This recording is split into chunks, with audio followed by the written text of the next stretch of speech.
গাইছ সেইটো চাওক কেলা ইয়াৰ অৱস্থা নাই টমটম লৈ আহি গ'ল ইয়ালৈ বে টমটম আনোতে ফেৰি টানোতে ভাগিয়ে থাকিলে এখন ইয়াৰ টমটম চাওক ইয়াৰ টমটম ভাগিয়ে থাকিলে অৱস্থা নাই সি টমটম লৈ বেচেৰা আহি গৈছে লখিমপুৰৰ পৰা চাওক গাইছ লখিমপুৰৰ পৰা আহি পাই গ'ল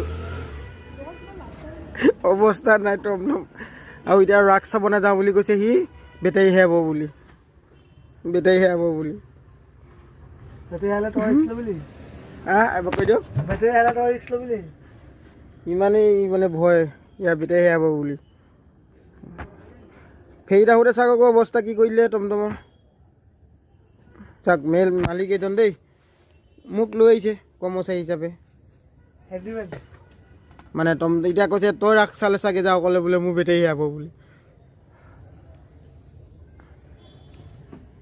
দেই গাইছ আপডেট পাই যাব ৰাস চাব পালে নে নাপালে বেচেৰাই এইখন তাৰ টমটম চাওক ভালকৈ চাওক এইখন টমটম তাৰ মহেন্দ্ৰা আজি দিনটোত ভাড়া কিমান মাৰিলে দাদা ৰাস চাবলৈকে আহিলে নেকি হা অ' দাদা ৰাস চাবলৈকে আহিলে নেকি দাদা ফেমাছ হ'ব আৰু দেই এতিয়া দাদাজনৰ উপায় নাই আৰু মোবাইলতে চাইছে আৰু ৰাসখন দেই মই ভিডিঅ' কৰি আনি দিলোঁ আৰু উপায়টো নাই দাদা আন্দা মুন্দাই বহি মোবাইলকে চাই আছে আৰু বেটেৰীটো হেৰাব বুলি দেখিছে গাইছ আন্দা মুন্দাই ধৰিবও পৰা নাই এতিয়া এয়া মোবাইলৰ পোহৰকৈ দেখুৱাই দিছোঁ আৰু মই মানে লাইভ দেখুৱাই আছোঁ ই চাই আছে